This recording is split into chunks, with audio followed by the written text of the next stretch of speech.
What's up, AfterBuzzers? Welcome back to Treadstone. We're talking episode 8, the Mckenna Erasure, and I'm pretty sure Doug takes on a new identity.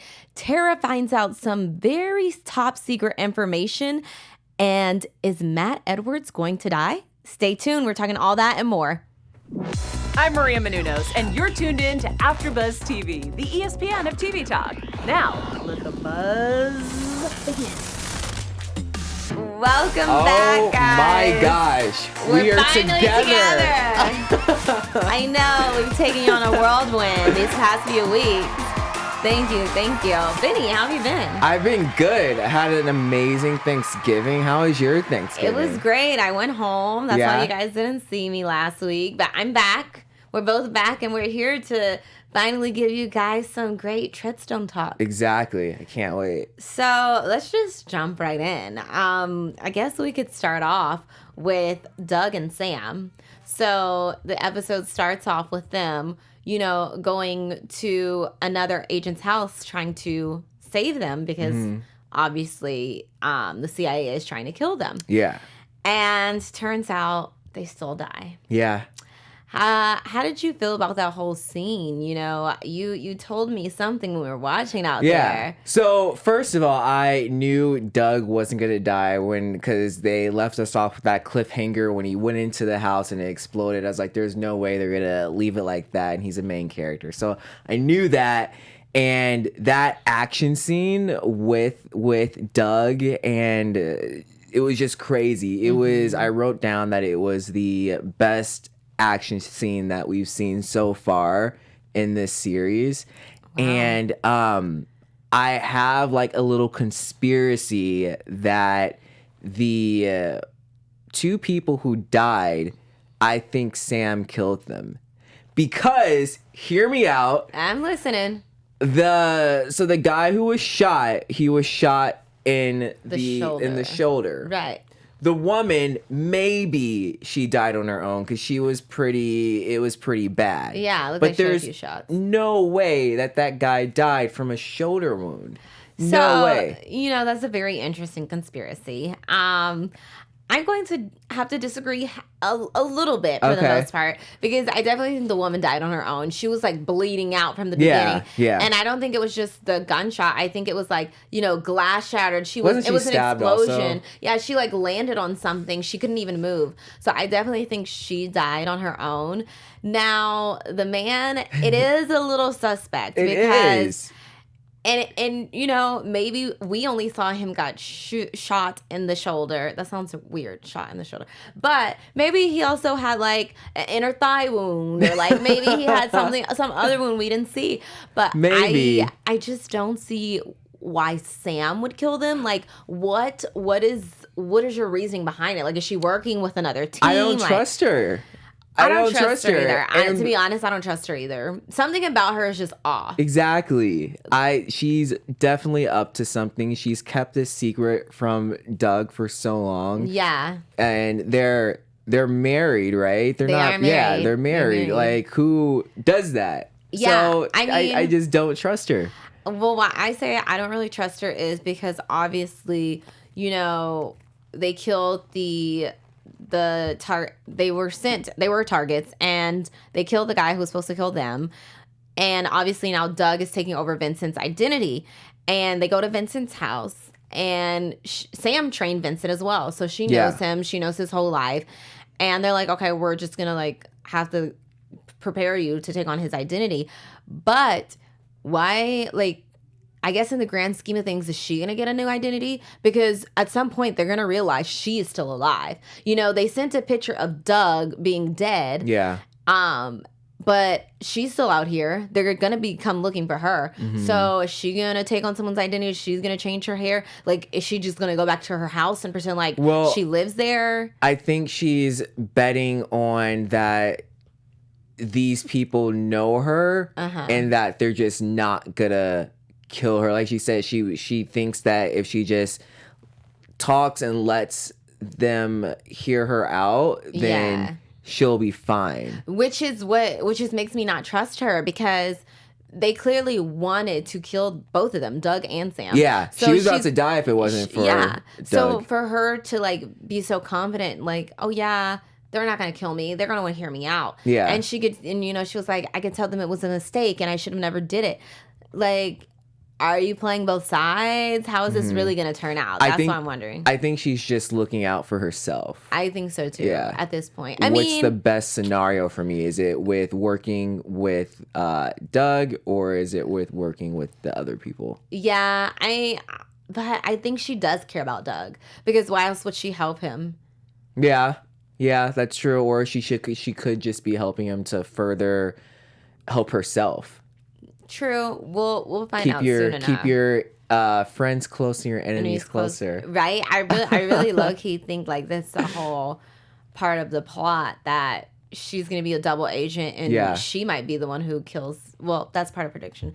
But anyway, let's move on. Let's go to Soo Yung. Yeah. So I was finally happy with her again in this episode. Okay. Because to me, she stepped it up. Yeah. We see her, and she looks completely different in her club outfit, all that makeup on. She got bangs now. So, she's in the club. She's on fleek. She got her little blue dress on, and she overhears a conversation where the North Korean government is basically going to pin the failed missiles on Day, which is her husband. And oh boy, when I tell you she doesn't even wait for anything else to be said, she pops off. Yeah. She literally gets a drink tray and just starts beating people, slamming them, kicking them. Getting bottles, breaking them over their head. Bottles, you feel me? I feel like she usually doesn't use guns. I feel like, for the most part, she fights with her hands. This was the first time I think I've seen her use the gun. But other than that, she was just, I want to say she fought about 20 men on her own. Mm-hmm. And that, to me, personally, was my favorite fight scene. But really? Yeah. It was a good one.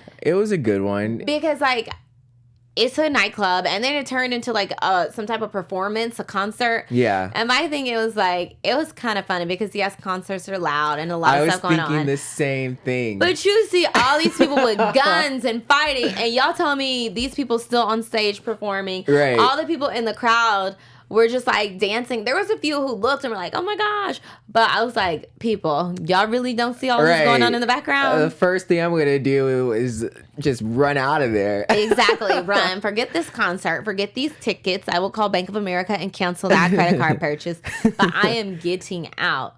So, I mean, what did you think of her fighting skills? I've always thought her fighting skills were cool. Like, her storyline is... I like it, but it's not up there with, like, Doug is my favorite storyline. Doug so is far. your favorite? Yeah. Okay, that's fair.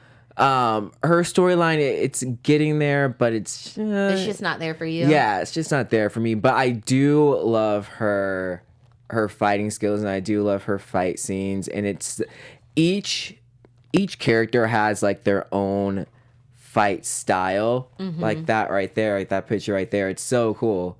I remember seeing that one, but yes, yeah, she shoots someone from the back and then detain another person in the front. And what I like about her is she is a ride or die type of person. If someone is trying to mess with her man or her kid, she will go balls to the wall and go ham, and it won't be a pretty picture. So I do like that about her, and I do like the evolution from where it started in the first episode, where she was just this normal mom, to now this crime fight, well, not crime fighting, but this karate type person. But I want to see her character develop from that now. Okay. So well, her storyline in this episode ends with the police chase and her being on the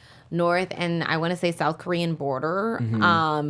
And she basically says, I have pertinent information for the CIA. Yeah. And I was like, dang, this girl is smart. Like, obviously, I had no idea how she was going to get out of the situation, because when she drove up to the gate, it wasn't really clear what was behind the gate. And then we see all the officers come out with their guns. So I just think that was amazing that she decided to go that route. And now let the chips fall where they may, because we don't really know what's going to happen. Right. And the fact that she's like, I'm Soo Yung and I have this information, like, who are you? Like, how do we know who you are? You know what I mean? Yeah. Like, for all you know, you could be a random terrorist just trying to come over. So it's like, okay, let's just see how that plays out. Yeah. Because if that was real life, more than likely they just would have been like, work. bang, bang, bang. Yeah. And it would have been the end. Yeah. But is there anything you want to tell our viewers? Yeah, I do. We here at AfterBuzz TV just want to thank you guys for making us the ESPN of TV talk. And in order for us to grow, we need your help. So if you are on YouTube right now, go ahead and give us a thumbs up. If you're on iTunes, go ahead and give us a 5-star. Working at AfterBuzz means so much to us, and we just want to continue to learn and grow and give you guys amazing content. So keep watching, and we will keep talking about all of our favorite shows. Yes. Speaking of favorites, one of your favorites, or maybe former favorite, Tara. So Yeah. we get to see her a little bit more in this episode, which is good, because I feel like in the past we've only seen little snippets of her. I feel like she finally got some meaty parts in this episode.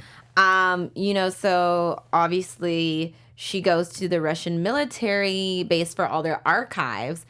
And I mean, it was just interesting because she is at this top secret, not secret, but this like top security archival place, and her card is not working.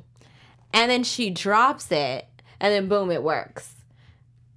What? How did you feel about that part? I was very confused about that part, but I will say, like, I really do like where the writers are taking her, because she started out, she was always on a mission to figure out, what Stiletto 6 was, to continue what she was doing in the past.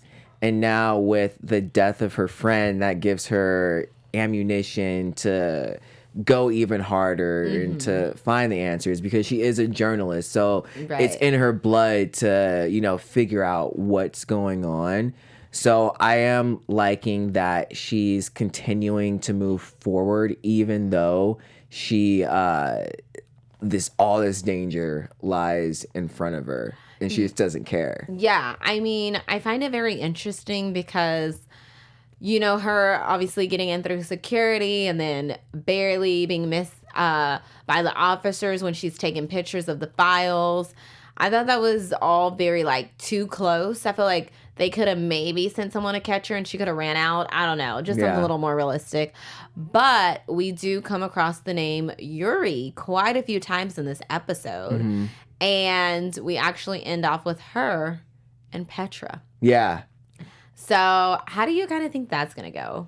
I'm glad they're finally these characters are intertwining. Yes, me too. I'm really, really glad. So it's gonna be interesting to see what they talk about, because like I said, Tara she's looking for answers, and Petra has those answers. She does. So, and like in the last episode, we found out that Petra might actually not be a bad guy, so she actually might be willing to help Tara. And she might see that, we're on the same side. She might, but she had that gun in her hand, like she was ready to pop off. Well, yeah, because she has no idea who this woman is. Like, this woman, to her mind, this woman could be someone who is out to get her. Yeah.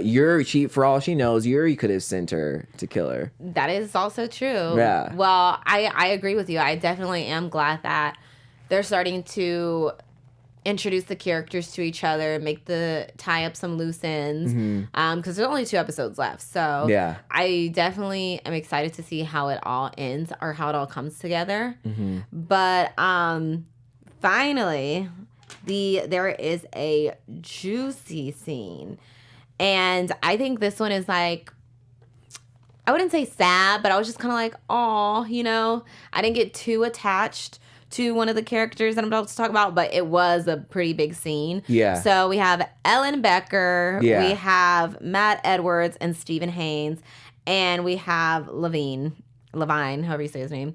So basically, you know, Matt Edwards and Stephen Haynes are still on the run. They still went rogue, according to the government. Yeah. And Ellen Becker is pretty much like, there has to be another way. We can't just kill them. Like, let's figure out another way. And Levine is like, no, like, shoot, kill on sight. Thank God Matt is smart. Yeah. Because he sends Steven up in the bushes, you know, to kind of be like, well, we'll shoot everyone if you kill me. So long story short, Steven dies. Yeah. Which I had a feeling he would. Like, not everyone can live in this thing, obviously. And it wasn't that somber. It wasn't. I didn't get an emotional pull from that. And that's what I was talking about. I was like, I wasn't like sad, but I was kind of like, oh man, like, yeah, exactly. Wow, because they arrested him and, you know, he surrendered basically, and then they act like they're gonna walk him to the car and they're like, psych, boom. I was just like, oh, okay. Yeah. Like, I thought they were going to put him in the car, maybe take him somewhere else and kill him, but they just said, no, we're going to do it right here. Yeah. I wonder if it was like trying to send a message to Matt. What did you think? I can see that, and I think they just wanted to get rid of the threat. They had orders to, I'm pretty sure they had orders just to shoot him on target, is how you say it. Shoot it on sight. So I think that's what it was, and he knew it was coming. And like I said, it was sad. You know, he was saying, you know, I've already seen my daughter. Everything is good. So it did. He knew it was his time. Yeah, exactly. But I guess my thing is, at this point, you know, Ellen is not on board with this situation anymore. Yeah.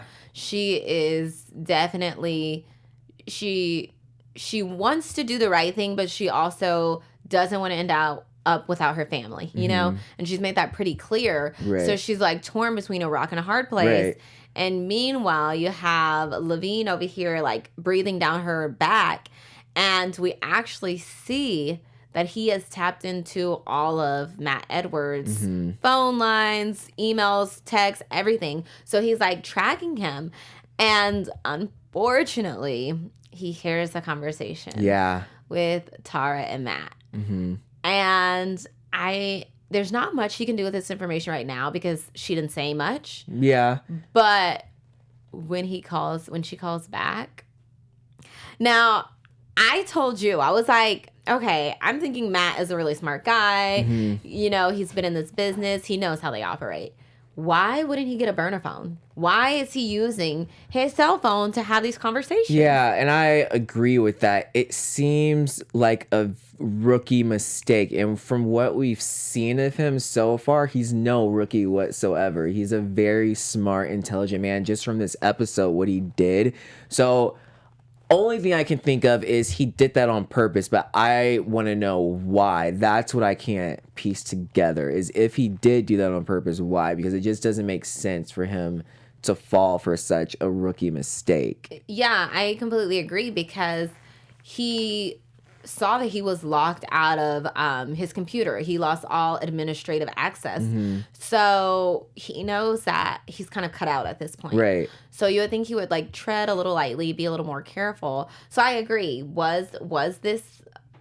But this is the thing. He didn't know Tara was going to call him. It's not like he knew she was going to call. Yeah. So, but you still, like... He knows these guys are on his back like no other. So you have to be 100% always cautious no matter what, because anything could happen. And so that's why I'm confused. And so that's why I just think that he has something up his sleeve. What that is, I have no idea. Well, we don't have any idea. But you know what we do have? What? Our special segment. Oh my gosh. I can't wait. I can't wait. Okay, so first up, we are going to do our fight scene. Yes. which we kind of already talked about, but we can briefly refresh. So mine was Soo Yung, and I think I've already. A few of my favorites have been from her. Just the fact that she is female, dominant, powerful, and she's beating all these guys' butts without using a gun. And, you know, she's very smart. Mm-hmm. She sees all of her targets. She sees the exit routes. And like I said, the fact that it was in a nightclub and the party was going on and she was just boom, boom, boom. And I think she was fighting in the name of love. It's not like she just wanted to fight and to save her life. That's really cool, yeah. Yeah, she was fighting for her husband. She was like, y'all gonna play my husband for some missiles? Oh, no. And so she went ham. So that was my favorite one. Yeah. Obviously mine is Doug. He definitely wasn't fighting in the name of love. He was just fighting to stay alive. He was. But yeah, his scene was really cool. Like, I've noticed in each episode, there's always a fight scene at the beginning of the episode. And for some reason, to me, this was like the best out of every episode that we've seen so far. And it was, I want to say it was like the longest fight scene as well. It was long. And in my mind while watching it, I wasn't like, oh my God, this is so long, because it was so good to me. Yeah. So, yeah. No, definitely. But you know, the only part that I was like, what the hell in that scene? What? The other guy, he literally gave him his gun and he's just standing in the corner like this. Like, sir, your wife just got blown up in front of you and this man is trying to save your life. He could literally be in his car on the way to the nearest airport. And your dumb ass has the gun and you're hiding. Like, I was just like, okay. Like, you know, you could have shot off a few rounds at least if you was gonna go down trying. Yeah. And I know that's not why you chose it. You chose it for Doug. But right. That part had me like, really, sir? Really? I can see that, but he was scared. So you're telling me if someone comes in your house trying to kill you and your wife and you got a gun? No. Exactly. Pow, pow, pow, pow. Even if I miss, I bet I'll be shooting. I'll be shooting everywhere. Just no. I agree, and I've never even shot a gun before, but you know what? It'll be like, today is a day to learn. Yeah, exactly. You're gonna learn when you're put in that type of situation. But anyways, now I'm gonna ask my producer, how exactly did you call this next? Yes, so this is Extreme Ways, where we say a great quote from the episode, a cheesy one-liner, just like at the end of any Bourne film. We play that song by Moby, Extreme Ways. Thank you to our amazing producer. He had that great description, so I just wanted to let him do it. But I will go first with my Extreme Ways quote. Let's do it. Let's do it. So this quote was said by Sam to Doug. Okay. It ends when we're together. Okay, that was my favorite quote. You know, they were obviously talking about escaping, and she was trying to figure out how she was going to move on with her life, and he was trying to figure out what they should do, if they should run or stay. And yeah, she basically wanted to chunk deuces to him, which is another reason why I don't trust her. Yeah. But then she was like, it ends when we're together. So I like that one-liner. Very cool. All right, my turn. So I'll just start right now. When did you stop trusting me? Little premature. A little premature. You know okay, what? you gotta read it We're gonna again. do it again. We're doing it again. That was my fault. That was my fault. Dramatic All pause. right. Take it back. When did you stop trusting me? When you issued a kill order on Stephen Haynes.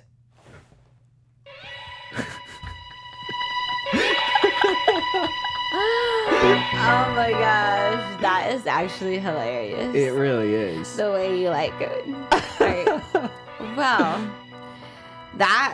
okay, so I think that is pretty much all the characters that we saw today. It looks like we're going to see Mr. J. Randolph in the next episode. We didn't even see him. Yeah, we didn't see him this episode. So it looks like we're going to see him in the next episode.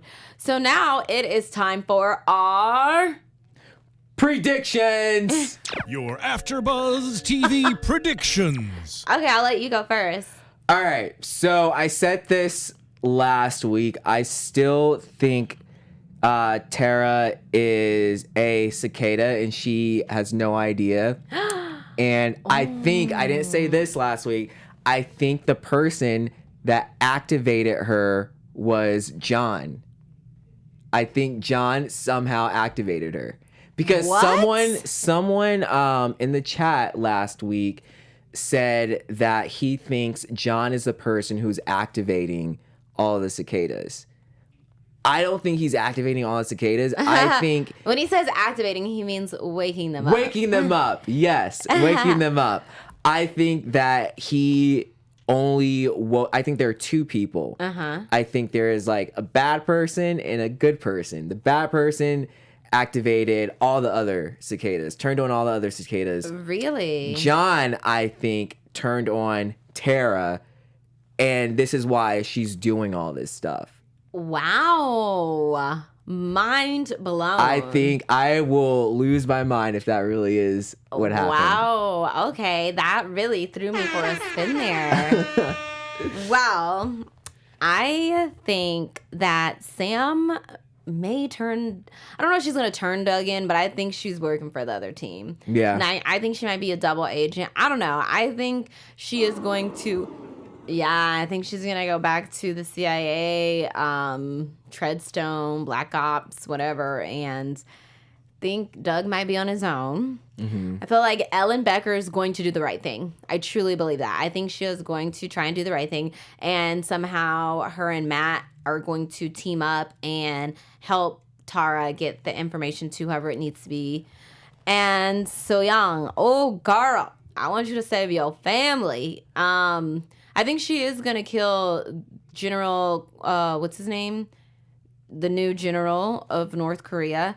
I think that's, I don't know if Day is gonna make it though. Because I think they've like got her son, they got the grandma, they got the dad. I don't know. Someone has to die. Someone has to die. I think Ellen, I think something's gonna happen to her family. No, because we keep on seeing them, and she keeps on mentioning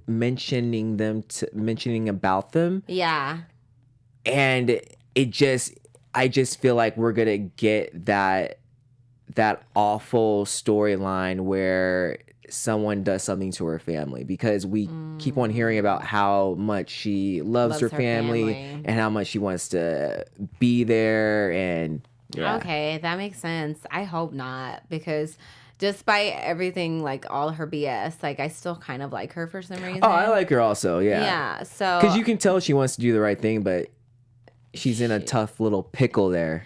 Yeah, she is. Well, I guess we will find more about all of these characters next week. So, Benny, where can everyone find you? Yeah, you guys can find me on all social media at Benny J. Adams. And thanks again for watching us. Had an awesome time. Yeah, you can find me on social media at Bourne the Truth. And we will see you same time, same place next week. Oh, yeah. Bye, guys. 2 more episodes left, guys. 2 more. Woo! Our founder, Kevin Undergaro, and me, Maria Menounos, would like to thank you for tuning in to AfterBuzz TV. Remember, we're not just the first, we're the biggest in the world, and we're the only destination for all your favorite TV shows. Whatever you crave, we've got it. So go to AfterBuzzTV.com and check out our lineup. Buzz you later. The views expressed herein are those of the hosts only and do not necessarily reflect the views of AfterBuzz TV or its owners or principals.